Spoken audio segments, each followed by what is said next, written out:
KSW.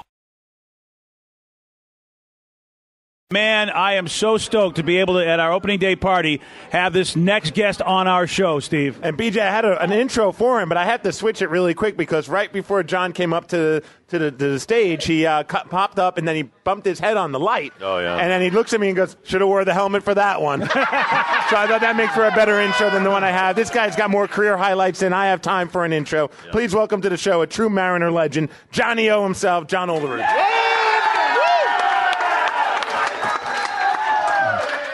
Welcome, John. Thank you so much. Yeah, thank you for having me. Oh, look at this, man. They're into it. They are getting into it. They're remembering the days. Wow. Fantastic. Go Cougs. It's good to have you. I'm wondering your vibe and, how you feel about this Mariners team. Because a lot of folks, they're saying maybe, maybe not. But we're hoping, man. It would be so good to see these guys finally get to the big game. Yeah. Well, I think that, spring training doesn't mean a whole lot. I think back to 2001, just before we broke camp for spring training, I remember Lou had a big meeting with everybody and, kind of was, screaming at guys saying, hey, we got to get going, guys. You just can't show up first day of the season and flip a switch and, start winning ball games. And so 2001, we were, it was kind of a mediocre spring, and then all of a sudden the season started, and boom, we just took off. So that, that's the thing. You just never know. You can't predict based on how spring training goes. The manager, he's getting a bunch of guys in there to try to get a feel for, what guys he can use, what guys, slowly get his guys ready for the season. So, the first part of the season is when you really get a feel for what the team's capable of doing, because you're going to have your regular guys playing all the time. You're going to get to see the pitchers that are going to be the go-to guys pitching more. So that's where you get a better feel for what sort of team you have. And did anybody at all, because you had wise guys in the locker room, because here's Lou going, you can't just flip a switch and win a bunch of games after spring training, which, of course, you guys had the best season any team could ever have as far as wins concerned. Anybody ever give Lou a little wise remark, go, looks like we did kind of flip a switch there, Lou? Yeah. No, I was thinking it. I was kind of the guy that, I didn't really say a whole lot, but I would, sort of feed it to somebody like Booney, and Booney would say it. But, I brought it up to Booney, and he said, yeah, clearly the switch has been flipped. Yeah. So, yeah. It's you quiet ones we always have to watch out for because it really is. The big mouth in the locker room usually has a lot of help. He's got a lot of writers who usually go uncredited. Yeah, right. Well, that was the way I was. There'd always be guys, barking back and forth at each other, and I wasn't real good in that situation. I may get one good shot off, and then I was going to get buried. So, I was better off feeding somebody else a line. Now, John Olerud's a little confused about the jersey, the shirt I'm wearing. What's up, John? What's your question? Yeah, he says he's a Red Sox fan, but he's wearing a Yankee shirt. Well, I want you to focus in on it. It's actually not a complete Yankee shirt. It's a comment on the steroids controversy. As you see, we've sort of altered the Yankee logo, and then you can see the back of it.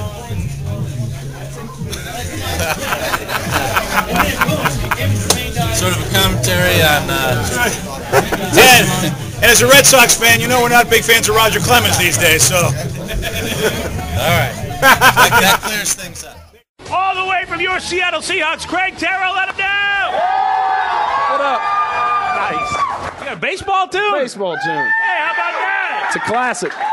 It's a sing-along, so everybody's got to be nice. Warm them up this morning. All right, so we'll sing along. This is Craig Terrill from your Seattle Seahawks right here on The Rock.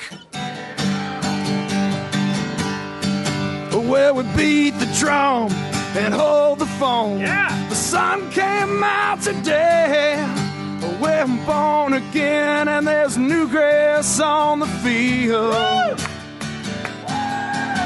Around and third and heading for home. It's a brown-eyed, handsome man, and anyone can understand the way I feel.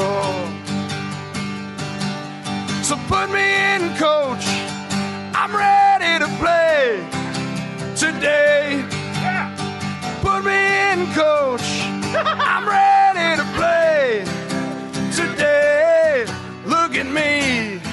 I can be center field. That's it. Sing along with it, baby. Well, I spent some time in the Mudville 9. watching it from the bench. You know I took some lumps when the mighty Mick struck out. So say hey Willie and tell the cop Joe DiMaggio. Well, don't you say it ain't so? Well, you know the time is now. Everybody, put me in, coach.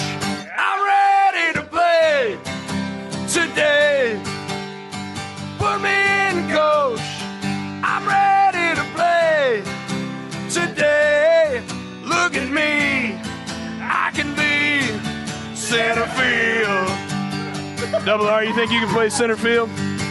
No, I don't think I can play center field. More of a catcher. You can play left out. An athletic problem or a weight problem? I can't cover that much ground, brother.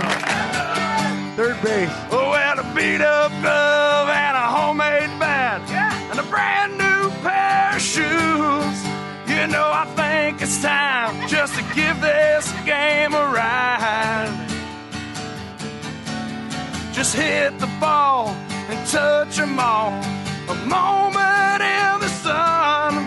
Well, it's gone and you can tell that I won goodbye. Here we go, last time, everybody. Put me in, coach. I'm ready to play today. Put me in, coach. I'm ready to play today. Look at me. I could be center field. Eat your own.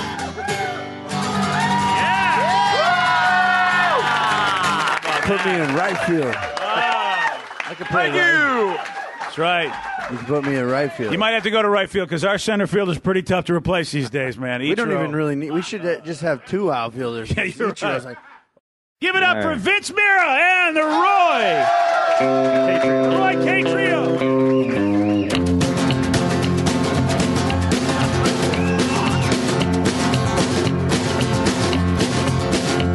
I hear the train a-comin', it's rolling around the bend, and I ain't seen a sunshine since I don't know when. I'm stuck in Folsom Prison, and time keeps dragging on. But that train keeps a-rollin' on down to San Antone. When I was just a baby, my mama told me, son, always be a good boy and don't ever play with guns. But I shot a man in Reno just to watch him die. When I hear that whistle blowing, I hang my head and cry.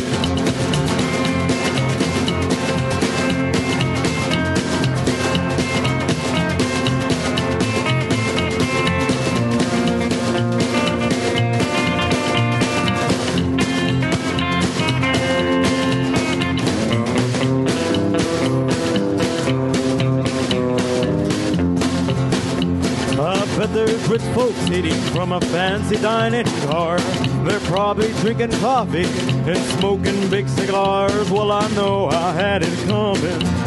I know I can't be free. But those people keep a moving, and that's what tortures me.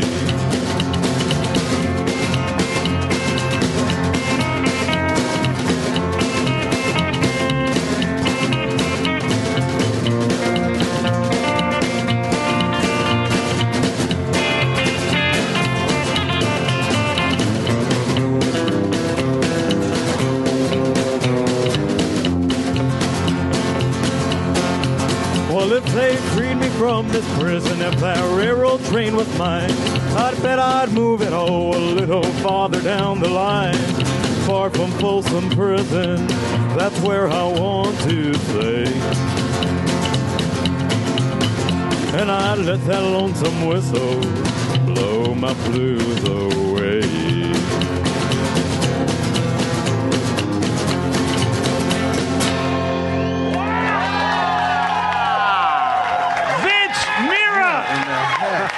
And the Roy K Trio. dude. Hey, what are you doing, dude? What are you doing? I'm trying to get, I'm cooling off, bro. Get a rhythm. Look at Dan. Get Dan's reaction. Dan, what is going on here? Look at the bouncing chi-chi. Put your clothes on. I smell a opportunity. Just put the camera away. The BJ Shea Morning Experience on 99.9 KISW.